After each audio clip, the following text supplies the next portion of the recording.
Salut à tous, heureux de vous retrouver pour ce nouveau numéro du Delta Sport, le 15e. On est parti pour faire un point complet sur le sport, sur le Sivom de l'A. Le programme tout de suite avec le sommaire en images. Et au sommaire, ce soir, de la natation, tout d'abord, Gravelines débutait l'année avec la première journée qualificative au championnat de France. Gravelines Natation y a brillé. En handball, l'USG de son côté retrouvait la N2 en 2014 et match déjà important face à Chaville, adversaire direct pour les Gravelinois dans la course au maintien. On parlera également de basket et du BCM avec un premier bilan des Maritimes en Eurocup. L'UBGS de son côté affrontait Berck dans sa salle en National 2, match de gala face aux voisins Cador du championnat. En football, pas de rencontre pour l'USG ce week-end. On en a profité pour aller retrouver Jo Vestelin, que l'ancien coach gravelinois a retrouvé un banc. On reviendra également sur la journée de détection futsal organisée à Gravelines cette semaine par le district maritime Nord. Et on débute avec l'événement du week-end, ça se passait à la piscine municipale de Gravelines. Gravelines Natation organisait la première journée qualificative pour les championnats de France. Cédric Alloy y était.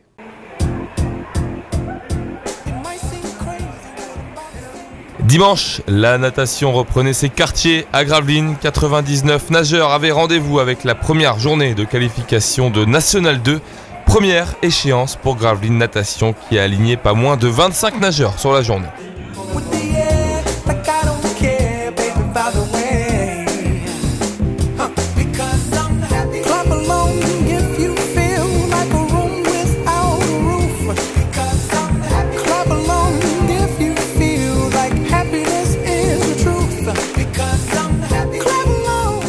L'objectif, qualifier un maximum de nageurs et pourquoi pas accrocher une place en championnat de France élite. Au rayon des bonnes surprises, notons les qualifications de Maxime Hénard, Geoffrey Hoge et Grégoire Dufossé. Les trois hommes ensemble ont déjà validé leur billet pour les championnats de France.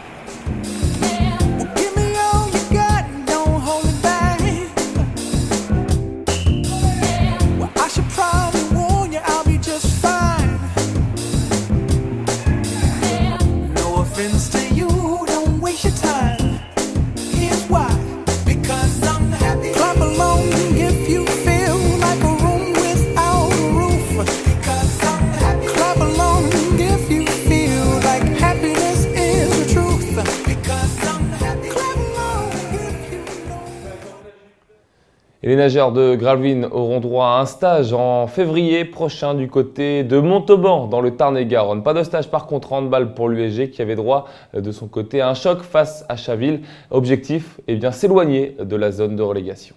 L'USG retrouvait la compétition ce week-end. Premier match de championnat en 2014. Rendez-vous à domicile face à Chaville.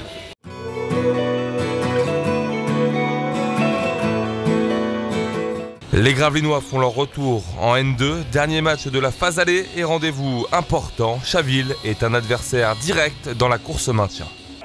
Les deux équipes vont d'abord chercher leur marque après un mois sans compétition. Là, jouer une équipe de N2 après bientôt 4 semaines d'arrêt, voilà, on fait quelques erreurs. Ça se voit qu'on a la trêve hivernale a fait mal à tout le monde. Chacune leur tour, les deux équipes vont faire des cadeaux à l'autre. Personne ne bouge au score 8-7 pour Gravelines après 15 minutes de jeu. Moment choisi par les hommes de David Darras pour mettre le turbo. En 5 minutes, l'USG prend 4 longueurs d'avance au score 11-7. L'USG en impose des deux côtés du terrain et fait l'écart logiquement. Malheureusement, les Gravelinois n'arrivent pas à gérer leur avance. Chaville en profite 14-12 à la pause avec notamment ce but juste avant le buzzer. Au retour des vestiaires, Grégory Pierre et ses partenaires vont passer à la vitesse supérieure une nouvelle fois. 3-0 en 5 minutes au tableau d'affichage. L'écart est de 5 buts, 17-12. On pense alors une nouvelle fois que l'USG a fait le plus dur et pourtant Chaville va une nouvelle fois profiter d'une baisse de régime gravelinois. On n'était pas serein, quoi. On sentait que l'enjeu était là et il fallait tuer le match, on n'arrivait pas à le faire, quoi, malheureusement. Les visiteurs sont désormais en chasse, l'écart lui fond, Chaville revient à un but et plusieurs fois l'USG pense faire le break décisif grâce aux arrêts de Jérémy Litière, mais à chaque fois Chaville répond et reste dans le match. Incapable de tuer la rencontre, Gravelines gardera son avantage au score jusqu'au bout, victoire au final d'un petit but, 28-27. qu'elle fait du bien parce qu'ils étaient vraiment juste derrière nous au classement. Donc c'est 3 points importants. Maintenant, il faut vraiment qu'on prenne les points contre les équipes qui sont derrière nous pour en mettre un de plus dans la charrette, quoi. Je crois qu'on est capable de faire le match un peu plus vite que ça, mais bon, il faut se remettre dedans. Et ça, après, c'est la compète qui va revenir tout seul. L'USG empoche une victoire qui devrait compter en fin de saison au moment de faire les comptes. Et on passe tout de suite au résultat et classement de cette 11e journée, tout de suite en tableau avec tout d'abord les résultats. Sachez qu'Hazebrouck a perdu sur son parquet contre Torcy, une défaite 36-23. Amiens a gagné face à Morsan 32-29. L'USDK l'emporte face à Ivry 24-23. Billy est défait dans sa salle 29-39 par le leader Saint-Valery. On l'a vu en image, l'USG bat donc Chaville 28-27. Enfin, le Mélantois se défait de Savigny 26-23. Tout ça nous donne au classement leader Saint-Valery avec 31 points. L'USDK est second avec 27 points. On retrouve Hazebrouck 5e, 25 points. L'USG est 8e avec 21 points. Très loin désormais de la zone de relégation occupée pour l'instant par Billy, 16 points, et par Morsan, bon dernier avec 11 points. Il y a donc 5 points d'écart entre l'USG et Billy. On vous rappelle qu'une victoire coûte 3 points dans ce championnat de N2. Direction maintenant le basket avec le BCM. Vous le savez, les Maritimes jouent ce soir, lundi, en championnat. Un match à suivre en direct sur Delta FM à partir de 20h45 qui opposera donc le BCM à Nancy. On en profite, nous, pour parler d'Eurocoupe. Vous le savez, le BCM est engagé dans le LAS 32 de cette compétition européenne. Ils ont déjà joué 2 matchs. Le prochain arrivera mercredi en Sardaigne du côté de Sassari. Retour sur les 2 premières rencontres face à Bamberg et face à Ankara avec nos confrères d'Opal TV et Frédéric Touchard. 2 matchs et 2 défaites, voilà pour l'instant le bilan du BCM Gravelines Dunkerque dans cette 2e phase d'Eurocup. Rien n'est perdu, mais le prochain match en Sardaigne à Sassari sera déterminant pour l'avenir des Maritimes dans cette compétition. Premier des 2 adversaires rencontrés, les Allemands du Brose Basket Bamberg. Taillés pour l'Euroleague, cette formation ne laisse aucune chance aux hommes de Christian Monchot. Tout n'est cependant pas à jeter dans cette première journée, puisqu'après une mi-temps difficile, durant laquelle les nordistes n'arrivent pas à contrer le jeu ultra discipliné de Bamberg, le BCM fait quasi jeu égal dans les 3e et 4e quart-temps. Seulement à mi-match, l'écart est trop important puisque les Allemands mènent déjà 48-31. Au décompte final, les Gravinois s'inclinent 86-67, la faute notamment à Dorfischer, le géant américain de Bamberg, auteur de 20 points à 100% de réussite. On voulait pas donner ce visage-là à notre public parce qu'on pensait qu'on pouvait compenser leur taille et leur force par de l'envie, de l'agressivité. Mais ce soir, on n'a pas été là dans ce compartiment-là, donc c'est ça qui a fait la différence au score. Et on sait que c'est par là que ça passera dans ce 2e tour d'Eurocoupe, parce que toutes les équipes vont être de ce calibre-là, donc il va falloir qu'on compense. Mercredi dernier, le BCM espérait se relancer à Ankara, chez l'équipe supposée la plus faible du groupe. Dans l'ambiance feutrée de l'aréna turque, les Gravelinois alternent le bon et le moins bon. Ils loupent en fait le coche. En effet, bien que menés en début de match, ils sont devant à la mi-temps à 39-35. On pense que les Maritimes sont sur la bonne voie, mais à la reprise, les Turcs changent leur façon de jouer et enrayent la machine nordiste. Avec le Serbe Golubovic et ses 2,12 m comme tour de contrôle, Ankara prend légèrement la mesure des Gravelinois qui s'entêtent à arroser de loin avec un triste 7 sur 31 à 3 points. Néanmoins, le BCM reste dans le sillage des Turcs jusqu'à la sirène finale, mais concède une 2e défaite, 71-68. Et sachez que le 3e match du BCM en Eurocoupe mercredi entre Sassari et Gravelines Dunkerque sera retransmis en direct chez nos confrères d'Opal TV. Le rendez-vous est fixé à partir de 20h30. Toujours en basket, en N2, l'UBJS de son côté avait droit à un choc. C'était vendredi soir du côté de la salle Debussy de Grande-Synthe, UBJS face à Berck, un des gros cadors de cette poule C de N2. Le résumé de la rencontre avec notre confrère Frédéric Loy de l'ASTV. On se rappelle du match contre Calais où l'UBJS avait fait salle comble à Bourbourg. Bis repetita vendredi soir à la salle de Bussy avec la venue du 2e du championnat, Berck-sur-Mer. C'est évident, les gens se retrouvent dans cette équipe de l'UBJS, prête à en découdre vendredi soir face à des Berquois restant sur 10 victoires d'affilée. Et à l'image de ce qui sépare ces 2 équipes en termes de moyens financiers, d'ambition, de joueurs, de volume d'entraînement, le débat aura été déséquilibré. En fait, l'UBJS a tenu un quart-temps, disputé tout feu tout flamme à un rythme déjà élevé. Des 2 côtés, l'adresse est au rendez-vous, les tirs à 3 points fusent. Les hommes de Yann Millois répondent présents avec un bon 4 sur 6 à 3 points. Après 10 minutes, le score est de 26-31. C'est dans le 2e quart-temps que l'UBJS va se faire larguer sur un coup d'accélérateur berquois. Les visiteurs mettent la pression en défense. L'UBGS perd quelques ballons, vite transformés en contre-attaque. Les locaux ne trouvent plus le chemin du panier, restent bloqués. Berck signe un 11-0. Et il faudra toute la hargne d'Anthony Prunière sous le panier pour stopper l'hémorragie. Mais en face, le numéro 7 berquois Moussa Camara est chaud, très chaud. Il termine à 7 sur 9 à 3 points à la pause, avec ce dernier panier au buzzer de la mi-temps, soldé sur le score de 41 à 59. L'équipe s'est mise pour lui donner des bonnes solutions aussi. Il s'est créé quelques shoots, et on a travaillé pour lui, et ça c'était des choses qu'on n'arrivait pas à faire en début de saison. En seconde période, l'UBGS va se ressaisir, retrouver son basket jusqu'à revenir à -9. Mais Moussa Camara n'est pas décidé à en rester là. Il continue de faire feu de tout bois pour finir avec 41 points inscrits, dont 9 sur 14 à 3 points.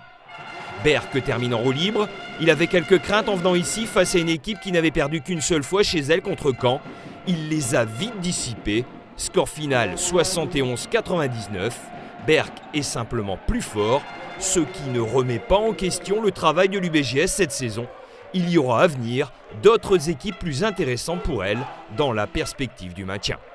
8 victoires, il nous en faut 12. Donc on va essayer d'en gagner encore 4. On a des adversaires beaucoup plus à notre portée. Il va falloir assurer. Dès la semaine prochaine, enfin c'est de la Coupe de France, mais la semaine d'après où on va à Tourcoing. Voilà, un match plus qu'important pour nous. Après il y aura derrière un enchaînement de Vitré à la maison et Calais derrière. Voilà, c'est Place d'Allen 3, on a voulu y aller, on y est, maintenant il va falloir assumer sur le terrain. Et avec cette défaite face à Berck, l'UBGS pointe au classement à la 7e place, loin pour le moment de la zone de relégation. Et en basket, toujours, sachez qu'en pré-nationale féminine, tout roule pour le GBF qui a été une nouvelle fois s'imposer loin de ses bases sur le terrain d'Aulnois, dans le Valenciennois. Accrochez-vous, le score décoiffe. Une victoire des filles de Stéphane Dupas, 34 à 69. Forcément, avec une victoire pareille, eh bien, le GBF est toujours leader de cette pré-nationale féminine. On passe au football. Nous, pour vous dire qu'il n'y avait pas de match pour Gravelines ce week-end, USG Arras en CFA2 et USG Rouvroy en D2 féminine ont été reportés à une date ultérieure. Le stade des Huttes avait été fermé par arrêté préfectoral. Par contre, ça jouait en DH. L'Onplage était du côté de Tourcoing et les Launois sont revenus avec une défaite 4-2. Du coup, au classement, eh bien, l'Onplage pointe désormais à 2 points de la zone rouge dans ce championnat de DH. Pas de match, donc on a profité, nous, pour aller retrouver Jo Vestelin. Vous le savez, Jo Vestelin qui était l'entraîneur de l'USG pendant 10 ans. Désormais, il a un nouveau challenge, il a retrouvé un banc de touche. Reportage.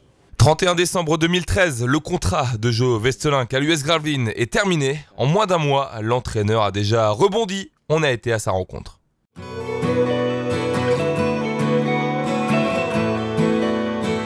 Pour retrouver Jo Vestelin, il faut se rendre au cœur de la Flandre, à Bailleul. C'est là que l'ancien coach gravelinois a pris les rênes du Sporting Club, formation de PHR.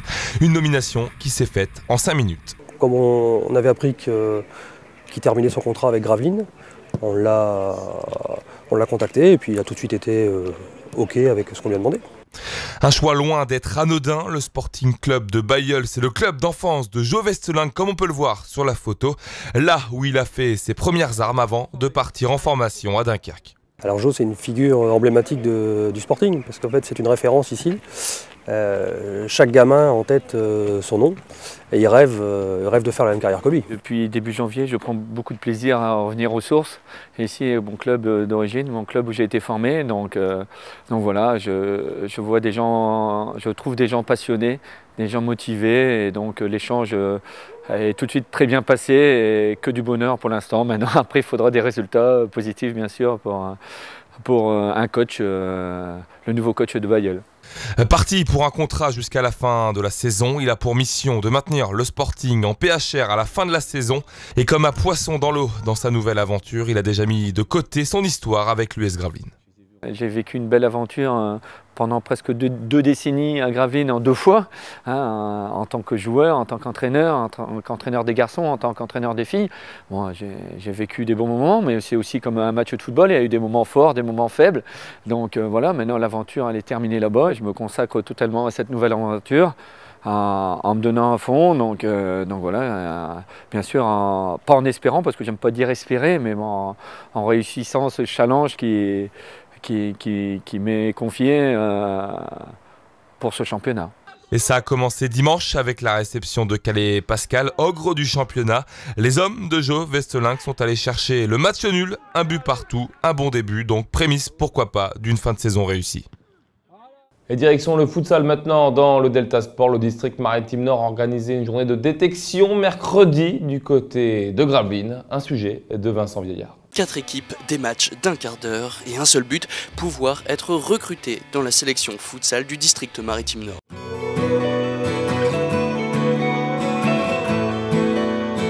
Ils étaient une vingtaine de jeunes joueurs de 16, 17 et 18 ans à s'affronter lors des rencontres d'1 quart d'heure et une certaine pression pesait sur leurs épaules. Ils étaient supervisés pour peut-être participer à la formation d'une équipe de futsal district maritime Nord.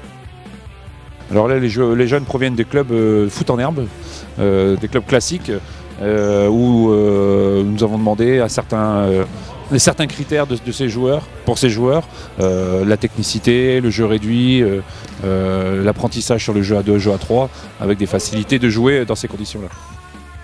Le but, développer cette branche du football encore peu connue du grand public. En tout, c'est une dizaine de joueurs et un gardien qui devraient être sélectionnés, même si pour l'instant cette équipe ne jouerait pas dans un championnat. Pour l'instant, on en reste aux prémices à ce niveau-là que simplement le tournoi. Alors il y a une sélection au Nord-Pas-de-Calais qui risque de se dégager de cela par rapport aux joueurs qu'on aura. Après, c'est aux sélectionneurs de choisir ces joueurs. Le verdict sera rendu après un deuxième rassemblement à la salle Robert Berlin le 6 février et l'équipe formée ira en tournoi interdistrict le mercredi 12 face aux autres districts de la région. Et c'est là-dessus qu'on referme le 15e épisode du Delta Sport. On vous rappelle que ce soir, vous pourrez suivre en direct et en intégralité à partir de 20h45 la rencontre de Pro A qui opposera le BCM à Nancy. Nous, on se retrouve bien évidemment la semaine prochaine. Portez-vous bien.